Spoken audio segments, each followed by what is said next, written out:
Olá, tudo bem? Eu sou o pastor Moacir e gostaria de te convidar para estudarmos um tema muito importante, que é o tema da morte.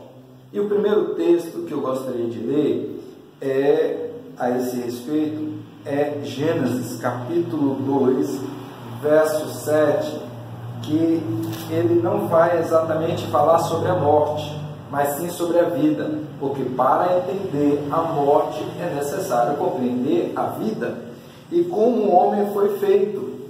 Olha, Gênesis capítulo 2, verso 7 diz assim: Então formou o Senhor Deus ao homem do pó da terra e soprou nas narinas o fôlego de vida, e o homem passou a ser alma vivente. Percebeu? O homem foi formado do pó da terra e Deus soprou nas narinas daquele boneco feito de barro o fôlego de vida. E agora um texto muito esclarecedor: o homem passou a ser alma vivente. Então o homem não tem alma, o homem ele passou a ser alma vivente. Então, amados, Deus quando criou o ser humano, Ele não criou o ser humano para morrer, Ele criou o ser humano para viver eternamente. Agora, não criou o ser humano imortal. O ser humano não tem vida em si próprio, nunca teve, nem antes do pecado, muito menos agora.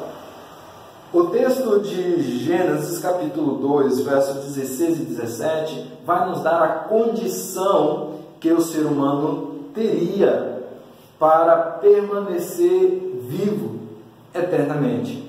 Olha, Gênesis capítulo 2, versos 16 e 17. O Senhor Deus lhe deu esta ordem: de toda árvore do jardim comerás livremente, mas da árvore do conhecimento do bem e do mal não comerás, porque no dia em que dela comeres, certamente morrerá. Percebeu? Para que o ser humano vivesse eternamente, ele deveria viver obedecendo de acordo aos princípios da palavra de Deus.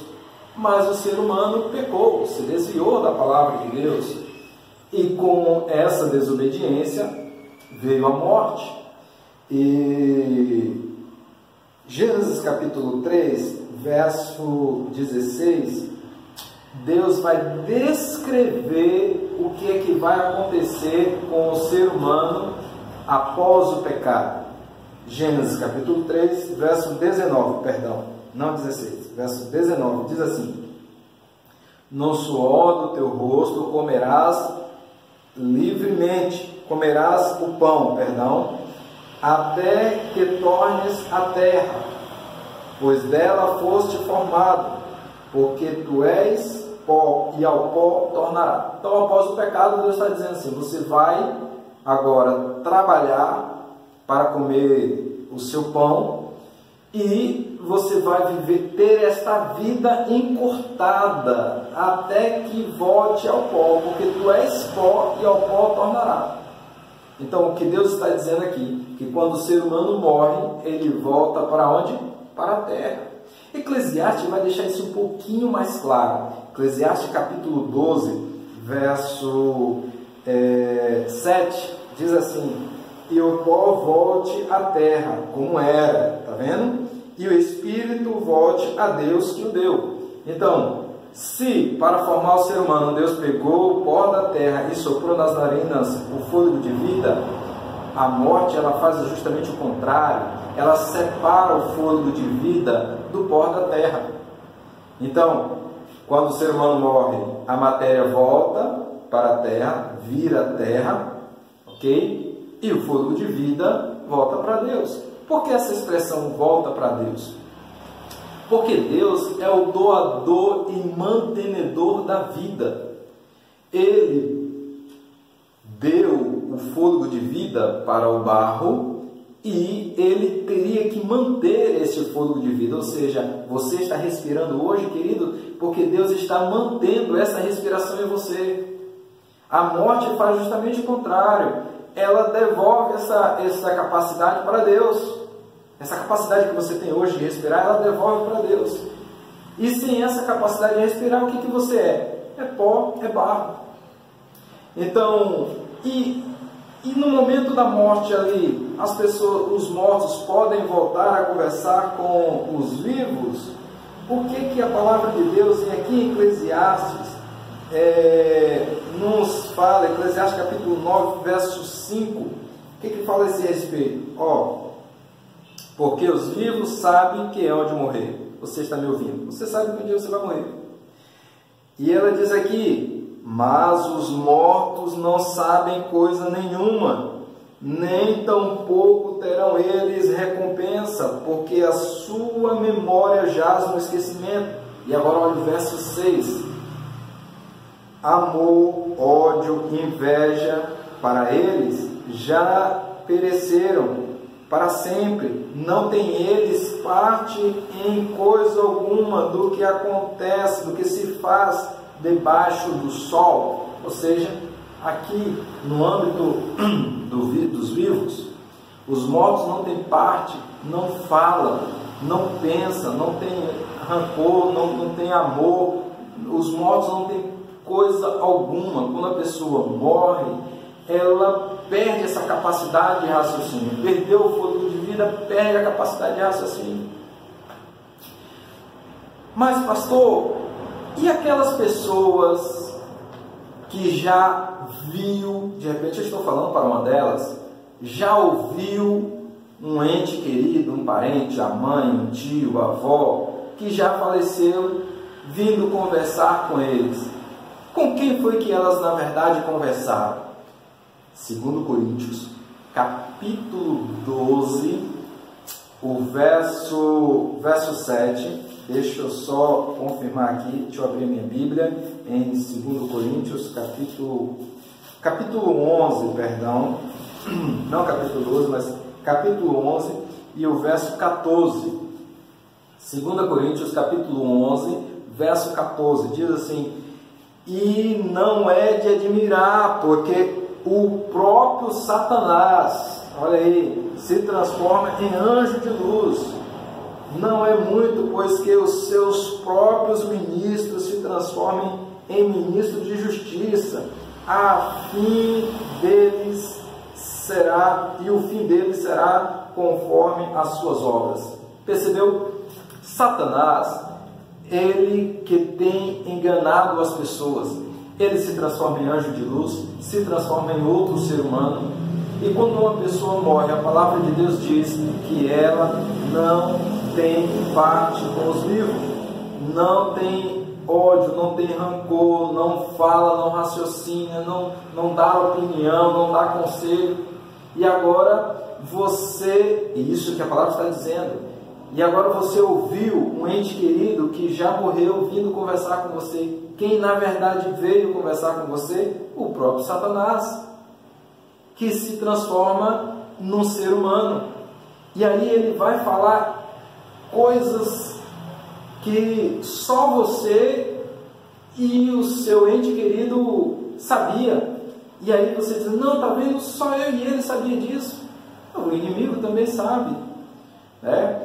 Então, como pastor, então, saber quem está falando com você? A palavra de Deus está dizendo, o inimigo, porque a Bíblia não se contradiz. Se a Bíblia diz que os mortos não têm parte em coisa alguma do que acontece na terra, e alguém apareceu com a fisionomia, com a voz, com as ideias, com os pensamentos daquele seu ente querido, quem aparece na verdade é Satanás, para distorcer o que a Bíblia está dizendo, para contradizer a palavra de Deus. Ele é mentiroso desde o princípio e pai da mentira, conforme João capítulo 8, verso 44, diz que Satanás é o pai da mentira e ele vai enganar as pessoas. Agora, pastor, então quer dizer que morreu, acabou, não tem mais esperança para as pessoas? Para Jesus, o que é a morte? João capítulo 11, Jesus vai dizer algo importantíssimo. João capítulo 11, deixa eu só encontrar aqui o texto. Olha para Jesus aqui. Jesus, a isto dizia, João capítulo 11, verso 11, a isto dizia, e depois lhe acrescentou, nosso amigo Lázaro adormeceu, mas eu vou para despertá-lo. Quando Lázaro morreu, Jesus disse para os discípulos, Lázaro adormeceu, mas eu vou despertá-lo. Disseram-lhe, pois, os discípulos, Senhor, se dorme, está salvo.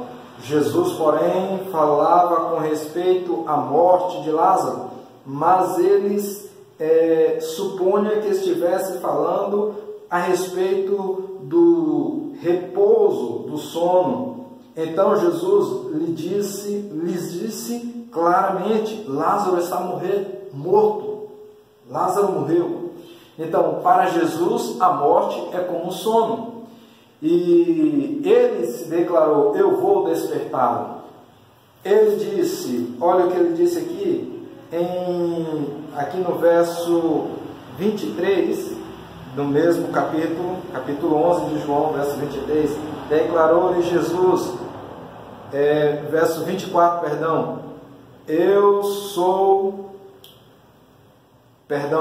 Jesus disse no verso 25, disse-lhe Jesus, eu sou a ressurreição e a vida, quem crê em mim, ainda que morra, viverá, e todo aquele que vive e crê em mim, não morrerá eternamente. Percebeu? A morte não é o fim. Quando a pessoa morre crendo em Jesus, há esperança da ressurreição. Por quê?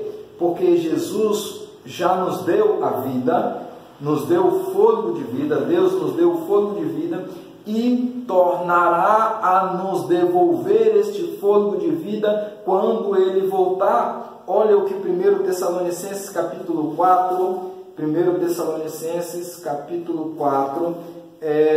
verso 13 em diante, o que ele afirma, o que vai acontecer com os mortos.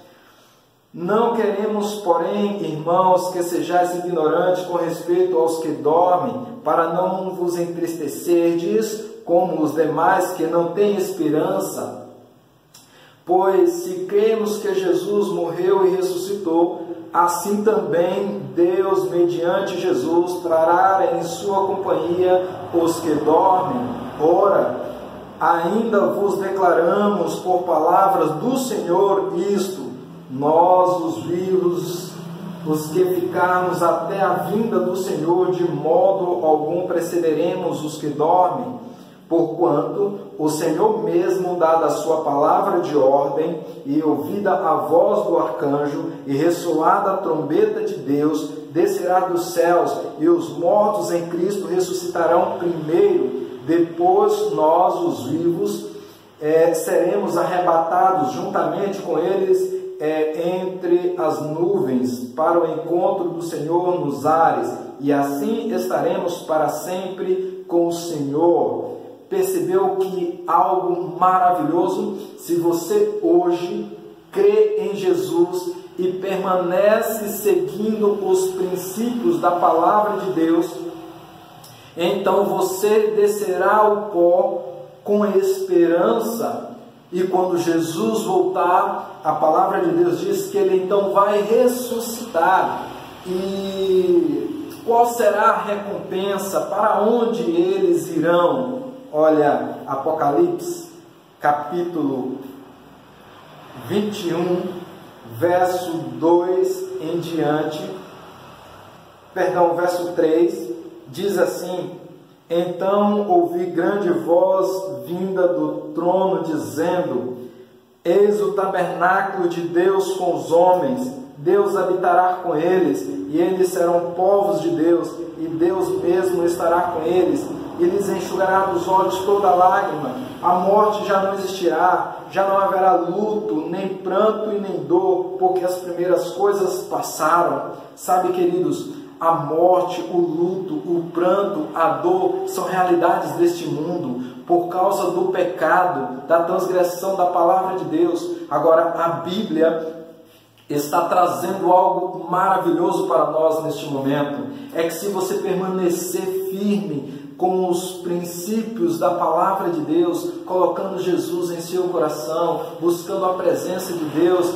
a cada momento, então você terá esperança de quando Jesus voltar, e só então, quando Jesus voltar, ressuscitar para ir viver eternamente com Deus, em um mundo onde a morte já não existirá. Eu quero convidar você hoje a tomar a sua decisão de caminhar com o Senhor Jesus, para quando chegar naquele grande dia em que você chegar a adormecer o sono da morte, você venha a adormecer com esperança, sabe? Com a certeza de que quando Jesus voltar, você irá ressuscitar. Eu quero convidar você a orar comigo neste momento. Feche seus olhos. Bondoso Deus, eterno Pai, obrigado, Senhor, porque o Senhor é o doador e mantenedor da vida. O Senhor conhece a nossa realidade. A morte é uma realidade em que nos cerca, mas o Senhor nos promete a vida e a ressurreição.